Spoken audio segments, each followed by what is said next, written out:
Hey guys, it's Emma. I'm a freshman at Providence, and on today's episode of I Have a Friend Who, we're going to be talking about why is there so much violence in the Bible.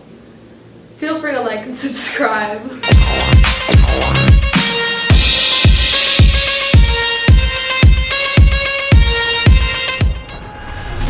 Hey, what is up, everybody? My name is Nick. Glad that you're here. Listen, this is a tough question because if you think about it, in the Bible there is a decent amount of violence. I don't know if you've ever noticed that before or not. And maybe if you have, it's probably why you're here asking this question, right? But I want to share with you, there are two different kind of time periods that we deal with in the Bible, all right? The first one is the Old Testament. Some pastors and authors use a term called covenant, so like an old covenant way of thinking. And then there's a new covenant way of thinking. Let's talk about the Old Covenant way first because that's the one that is the most problematic. So in the Old Covenant way of thinking, that took place in the Hebrew Bible, the Jewish Bible, or our Bible now, it's just called the Old Testament. So that's Genesis all the way up until the book of Matthew, which is what starts the New Testament. So everything from there forward, right, is our Old Covenant way. And during that time period, the people groups in that time period and in that region were very territorial. So everybody had their own God, their own territory, and their own land. And you didn't really cross-contaminate. You didn't really invite people in. You kind of stuck with your clan of people. And in that time, in order to be territorial, it often took wars and fighting and things like that in an effort to gain, access to a piece of land or something like that. So in that time period, the type of writing that you would hear a lot is words like drive out or annihilation. And that was the common way of both wording it and writing and recording it historically. So you got to understand the Bible, in 2 Timothy 3, it tells us that it is God-breathed, which means it was inspired by God, but it was also written by human authors. And so the authorship, the people of that day would have written in words like annihilation, drive out, and those types of things. So you might be thinking like, okay, yeah, but what about some of these passages? So here's an example of one that seems like problematic and almost like God is condoning violence, all right? We find it in the book of Numbers, chapter 33, and it says this. God told the Israelites, he said, when you cross over the Jordan into the land of Canaan, then you shall drive out all of the inhabitants of the land from before you, and you'll destroy all of their figured stones and destroy all their molten images and demolish all their high places. You shall take possession of the land and live in it, for I have given you the land to possess. The thing that's crucial and the thing that God was most concerned about was his people getting the land that he had promised to them. The land was the most important thing in this scenario. And you might be thinking, well, shouldn't people be the most important things? And it is. God is a God of the people. But what he was concerned about was the Israelites taking the land and taking it for themselves so that they would not have to adhere to these other idol worship and these other types of ways that people would worship God that was not worshiping the true God. One thing that's interesting that you should know is that at that time, like I said, there's very territorial, and these people all had their own versions of their own God and everything like that. The God of the Hebrew people, which is the same God that we worship today, if you're a follower of Jesus, that same God offered himself to these other people groups. And one thing that's interesting to note is that he was the only God of that time that offered himself to other people groups. He said, hey, you can choose to follow me. He was the only one. And so while it may seem like this is a very violent passage, one thing you don't know what's going on is that God offered the chance for outsiders to come in. And that's true, and that has been going on since the very beginning of time. You also need to note that sometimes God would use his people to bring about consequences or judgment on other people groups. Now listen, he wasn't just, I'm only focused on my people, the people of Israel. While he was, and that was very important to him, he also punished them for their disobedience.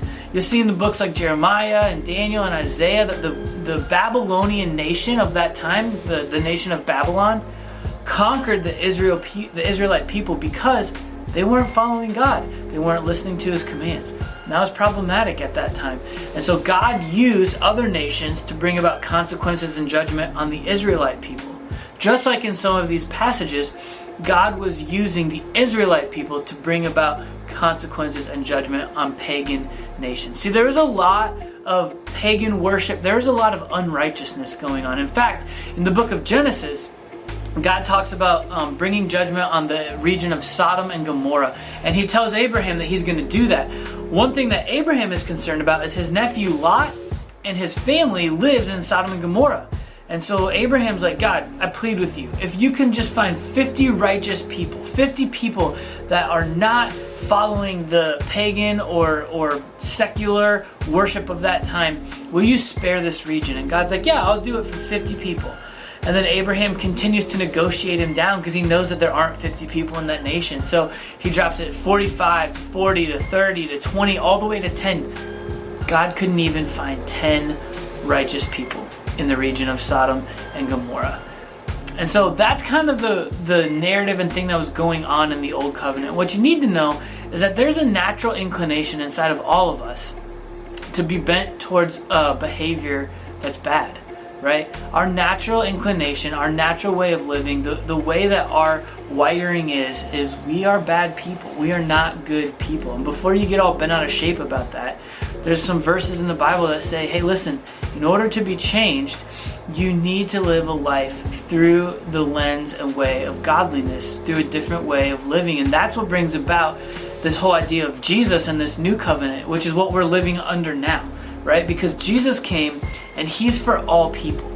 And that's an amazing truth, because back in the Old Testament, Old Covenant way, it was people groups with their own individual gods. But Jesus says, I am here for all people. And Jesus said in John 13, he says, a new command that I give to you, love one another as I have loved you. But sometimes we need help with that. We need intervention. We need someone to help change the way we think and change our natural trajectory in life.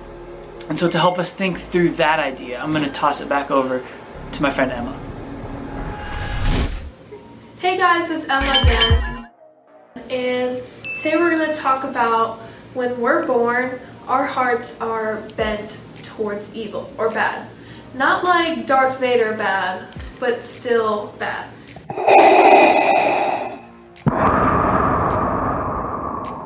There's a verse in the Bible that says our hearts are deceitfully wicked, and we can't change that without the help of the Holy Spirit.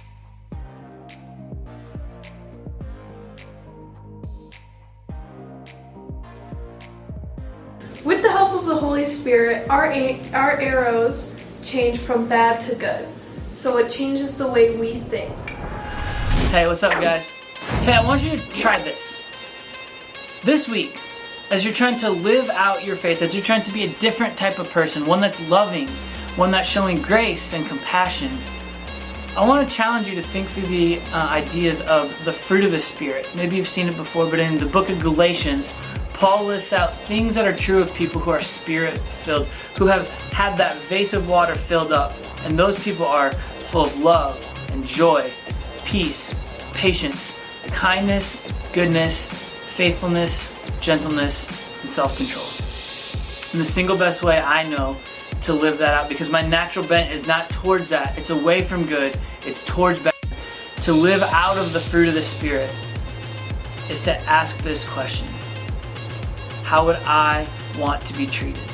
And what's interesting is Jesus actually offers us that question as a solution. He says, hey, how would you want to be treated? And in the Bible, we call it the golden rule. You know, it's not called that in the Bible necessarily, but we as followers of Christ have kind of branded it and named it the golden rule. And if you can live that way, do unto others as I would want to be treated. If you can answer that question, I promise you, you'll be able to live a life that's more loving, a life that's more joyful, more patient, more good, more kind, more self-controlled.